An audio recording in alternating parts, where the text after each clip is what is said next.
मैं हूं सिद्धार्थ और आप देख रहे हैं डायलॉग टुडे न्यूज़। आज चंबल विकास यात्रा को लेकर हम बातचीत करेंगे। हमारे साथ ठाकुर जोगेंद्र सिंह भदौरिया जी हैं। सबसे पहले तो मैं आपका स्वागत करता हूं डायलॉग टुडे में। ठाकुर भदौरिया जी, जोगेंद्र सिंह भदौरिया जी, आप चंबल विकास यात्रा निकाल रहे हैं। इस यात्रा का मुख्य कारण क्या है? क्यों निकाल रहे हैं?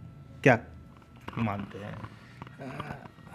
आपके सभी दर्शकों को दिल की गहराई से मैं उनका स्वागत करता हूं, प्रणाम करता हूं, वंदन करता हूं। सिद्धार्थ जी, आपने कहा कि चंबल विकास यात्रा, चंबल विकास यात्रा ये चंबल का 75 वर्ष का दर्द है जो चंबल पिछड़ा रहा, उसके संघर्ष की बात है। उन लोगों के व्यवहार, उन लोगों का आचरण, उन लोगों के प्रति चंबल एक जो देश का, मध्य भारत का आईना है, जीवंत आईना है, जीवनदायिनी नदी का एक जीवन है, उनका एक दर्पण है। उस दर्पण की ये एक यात्रा है।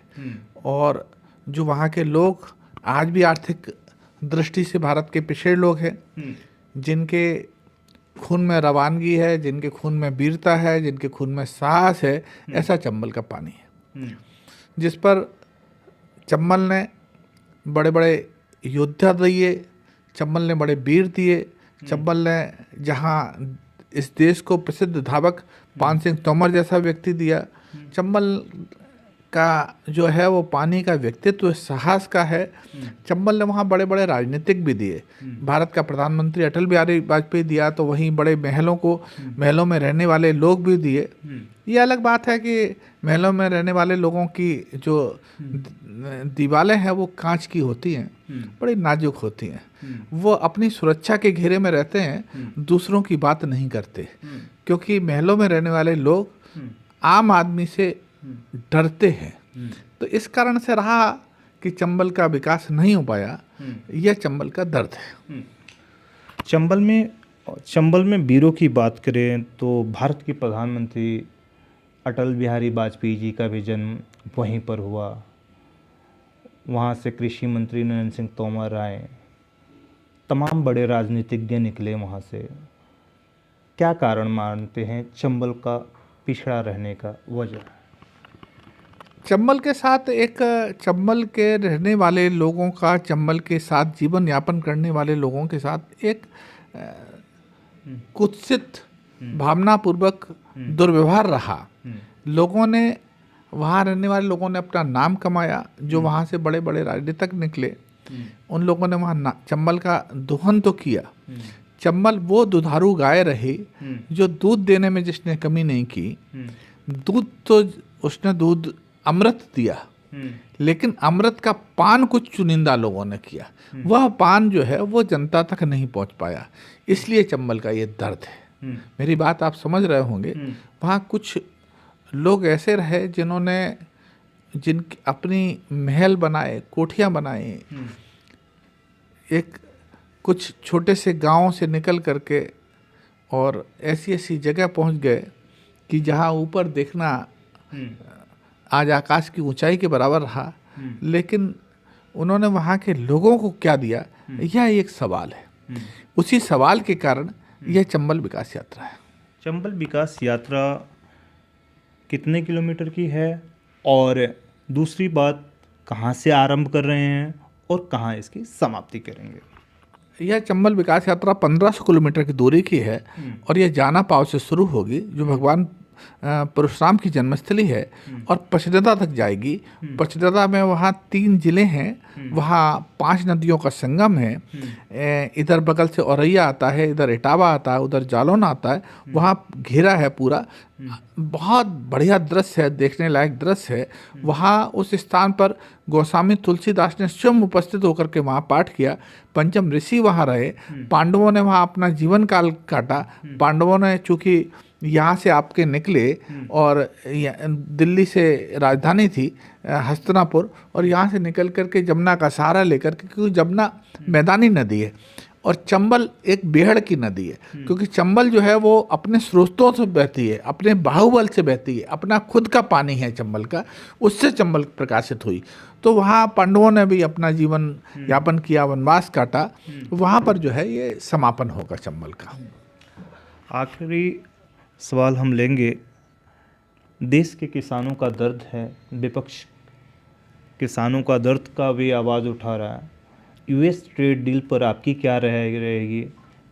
यूएस ट्रेड डील पर राहुल गांधी ने लोकसभा में ये भी कहा कि प्रधानमंत्री मोदी की गला पकड़ रखा है ट्रंप ने, जिसकी वजह से एक ही दिन में ये डील साइन कर दिया गया और जिससे देश के किसान, नौजवान सबको नुकसान होने वाला है। आप कैसे देख रहे हैं? आपकी क्या राय है यूएस ट्रेड डील को लेकर?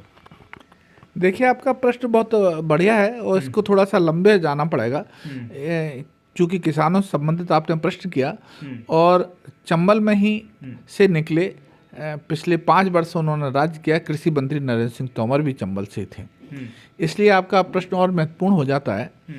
और पिछले 5 वर्ष आपने देखा कि किसानों का बड़ा एक लंबा संघर्ष रहा, लंबी लड़ाई लड़ी।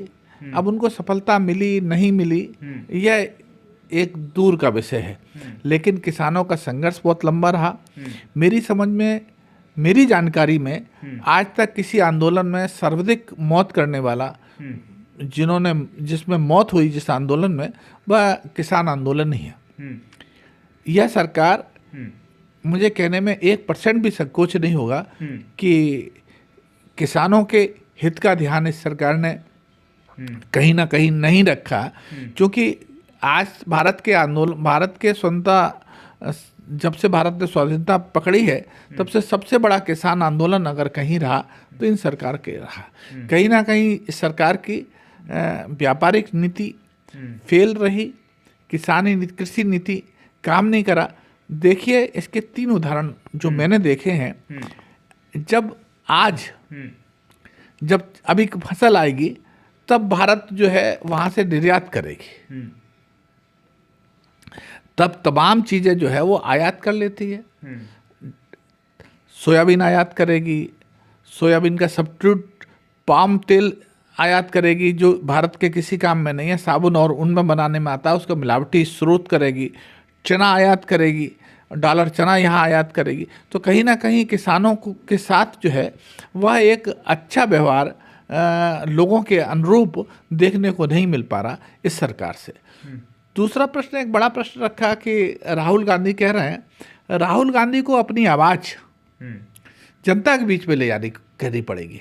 केवल सदन में बात कहने से और उसको वहाँ पर जो विपक्ष की आवाज़ को सत्ता पक्ष दबाता है, तो सत्ता पक्ष रामनारी सिंह दिनकर बनना पड़ेगा। जब तक दिनकर नहीं बनेंगे, आप गली गली नहीं जाएंगे, जो लोगों को नहीं जोड़ेंगे, तब तक आप उनकी आवाज़, चूँकि आवाज़ तो आप जनता की है ना, तो जनता की आवाज़ है तो जनता के बीच तक आपको जाना पड़ेगा। जनता की आवाज़ है तो जन मानस से कहलाना होगा। तो मैं यही कहूँगा कि जनमानस की आवाज़ बने, जनता को बोले और उनके दर्द को बयां करें, और तब जो है ये आवाज़ सदन में गूंजेगी। बहुत बहुत शुक्रिया सर, धन्यवाद। आप देखते रहिए डायलॉग टुडे। इसको लेकर क्या आपकी राय है, इसका कमेंट जरूर कीजिएगा।